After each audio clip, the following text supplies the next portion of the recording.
We have a story this morning that fits with our theme of revolutionary imagination in the acts of small ways of imagining new things. So this is a folk tale that's kind of a variation on a number of stories found in the Middle East and South Asia. Once upon a time, long, long ago, in a faraway land, a ruler faced a difficult challenge. The people of their kingdom needed water, but a massive boulder had fallen in the only well, blocking their supply. The strongest people in the kingdom tried to move it, but no one could budge the heavy stone. Frustrated, the ruler called upon the wisest person in the land, and when they arrived, the ruler said, "We have tried everything, but the boulder will not move. What shall we do?"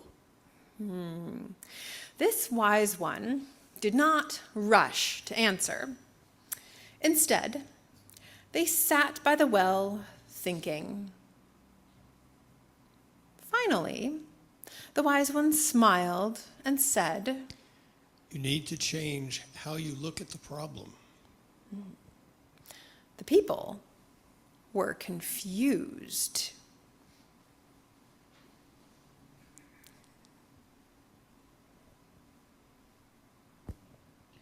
"We must remove the rock, or we will have no water," They cried. The wise one asked all the villagers to bring buckets of water. Though they doubted him, they did as they were asked. Slowly, the wise one poured the water into the well. Got to go back to the villagers. At first, nothing happened. And the villagers began to panic, running all over the place, up and down the pews. "You are wasting the little bit of water we have." The villagers cried.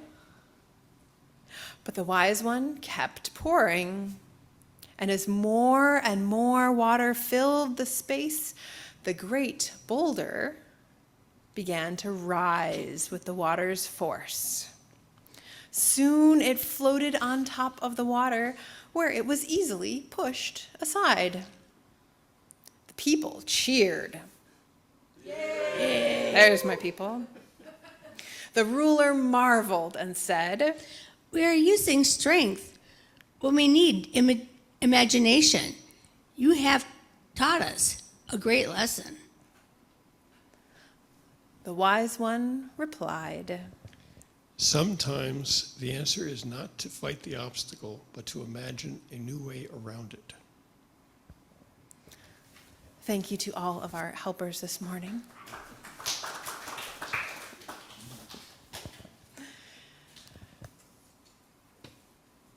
Julia Ward Howe, a 19th century Unitarian, is best known for the words to the Battle Hymn of the Republic. However, less well known is her role in inspiring Mother's Day. In 1872, Howe asked for the celebration of a Mother's Day for Peace on the 2nd of June every year, but she was unsuccessful. The modern Mother's Day was established by Anna Jarvis 36 years later. While the day she established was different in significance from what Howe had proposed, Anna Jarvis was reportedly inspired by her mother's work with Howe. The language reflects a gender binary that was standard for the 19th century. The words of Julia Ward Howe. "Arise then, women of this day.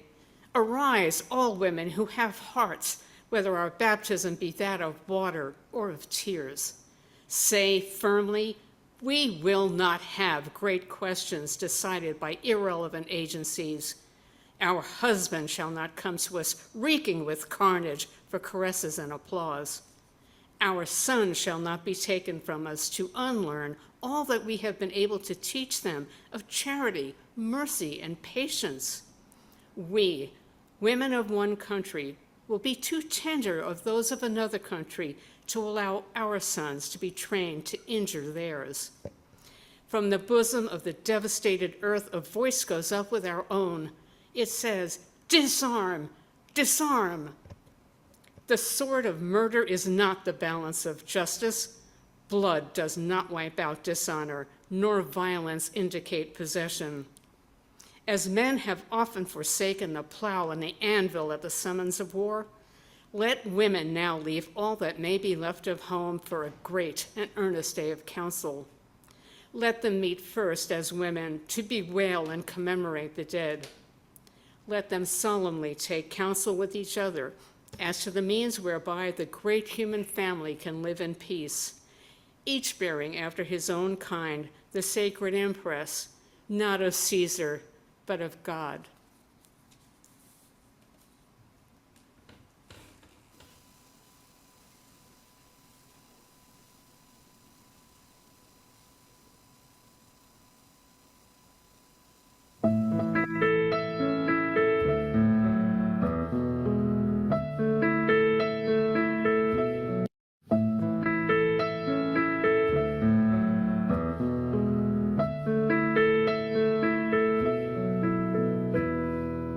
Arise then, women of this day, wherever homes are kept or made.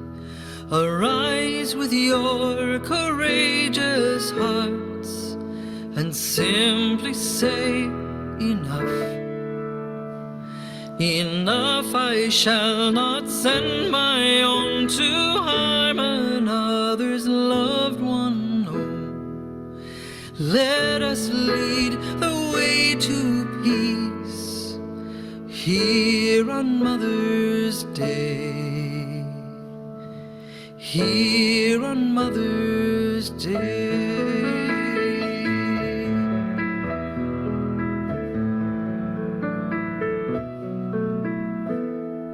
Of Eden you've created hell, our sons and daughters now as well. For land, for God, a sacrifice, we've learned this is not so.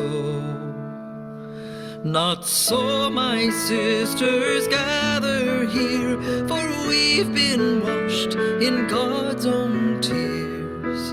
Let us lead the way to peace here on Mother's Day. Here on Mother's Day.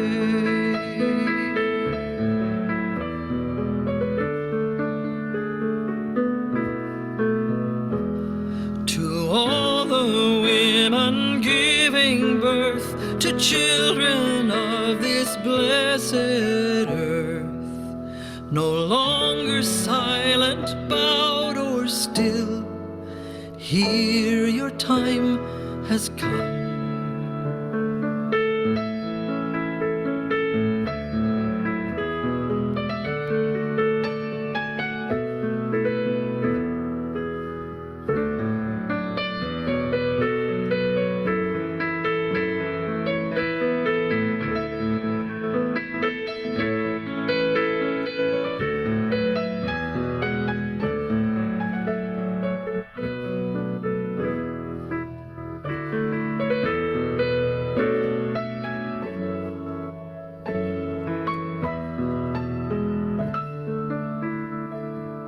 Arise then, women of this day, with lamps of love to light the way.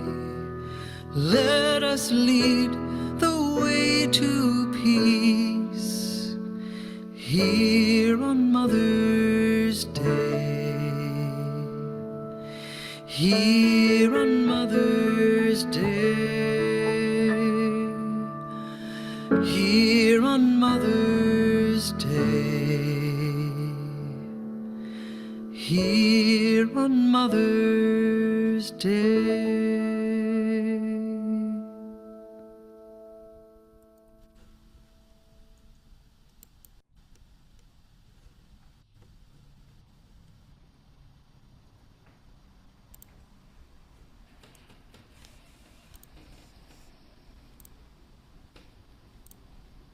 I did not realize that song was going to make me so emotional.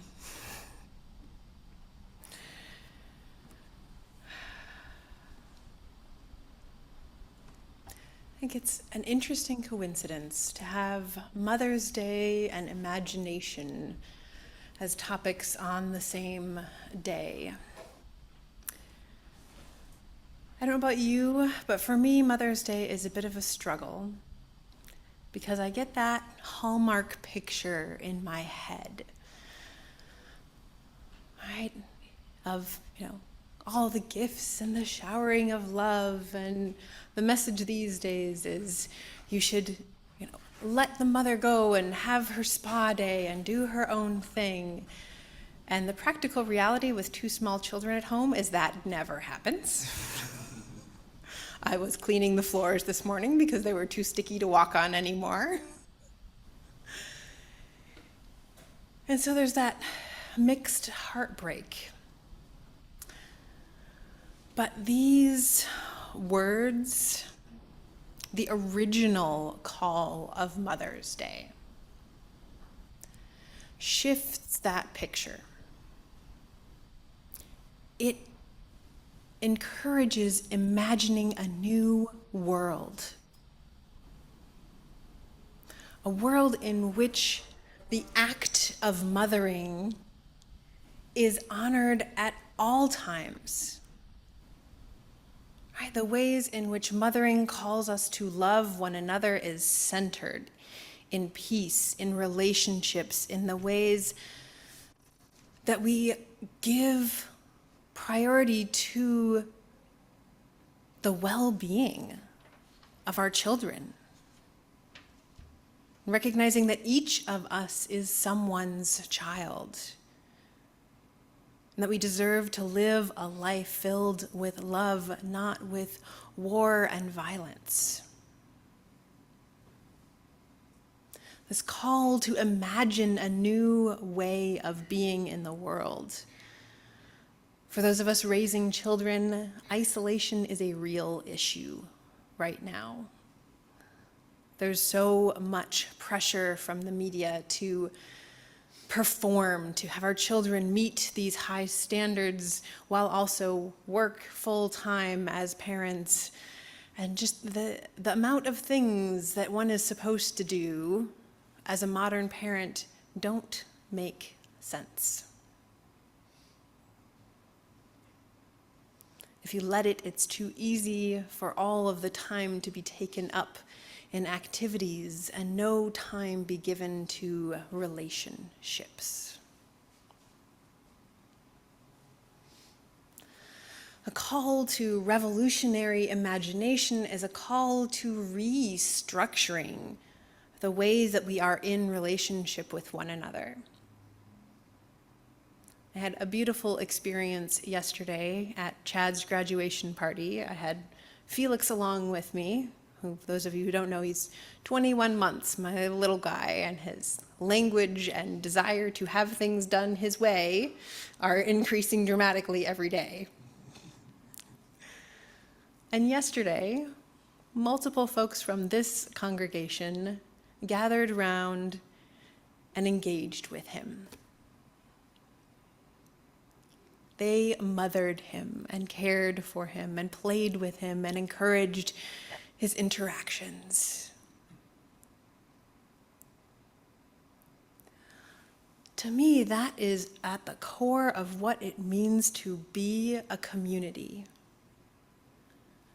to surround one another, to care for one another, to encourage one another's growth. And that is rare and hard to find these days. So I want to take just a moment to say thank you to this community. We don't always have children present, but when we do, we know how to love them here, how to provide them a safe place to grow and thrive.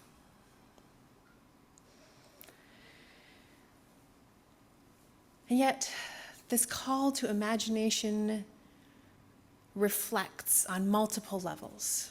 There are these small moments that could be brushed off as insignificant, but really have deep meaning. But they connect to what's happening in our broader world and our broader systems. Sometimes it can be difficult to see things like colonialization in our everyday life, this big concept. But it's there. And I want to read a couple of quotes for you on the ways in which our modern world and colonialization and all of the things that we see happening right now in the destructiveness of attempted dismantling of our democracy, how they all connect and how imagination can help us find a new way of being. So 2 quotes to start with. Max Havin says, "Capitalism relies not only on the brutal repression of workers in factories and fields, it also relies on conscripting our imaginations. On a basic level, it relies on each of us imagining ourselves as essentially isolated, lonely, competitive economic agents. It relies on us imagining that the system is the natural expression of human nature, or that it is too powerful to be changed, or that no other system could ever be desirable."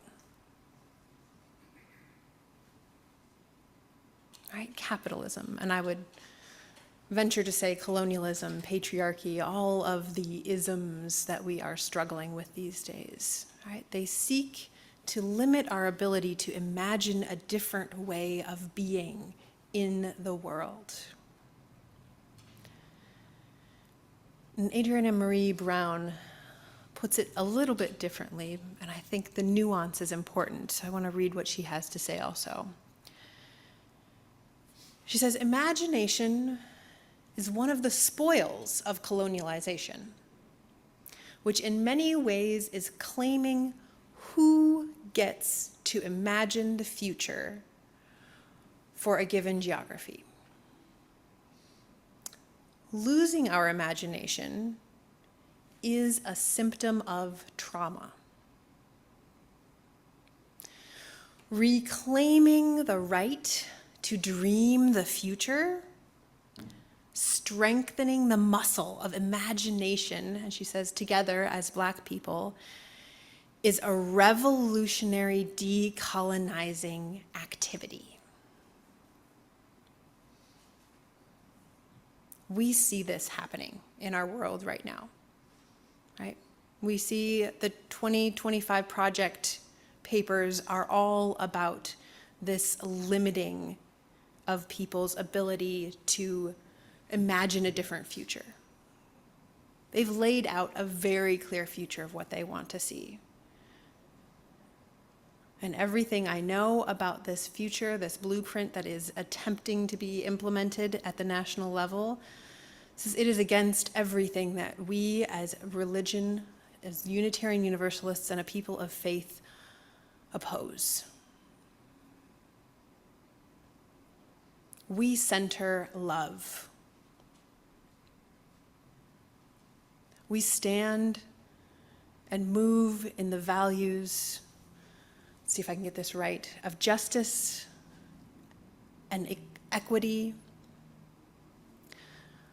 of inclusion and interdependence, of plurality, pluralism, meaning lots of different beliefs in the world, of transformation, of being able to change. Help me, Kathy, which one am I missing? Generosity. We just did a whole service on generosity. I've checked it off in my brain for a minute. But all of these values that we uphold as Unitarian Universalists, centering on love, if we use those to create our own vision, imagine our own new way of being, That is incredibly powerful. Doing that is something called an act of moral imagination, right? Using our morals to imagine a new way. And it can feel too big sometimes to do. So I want us to imagine what ways we can be revolutionary in our everyday lives. I witnessed it yesterday with my child and this community. I know Polly talked about it today and the ways that we have gathered around when one of us is hurt and in need. Those are revolutionary acts. And how do we use them to imagine new systems that center love? I don't have answers to that, because it's not something any one person can do, but it is the work of community. And I believe it is the work of our faith calling us.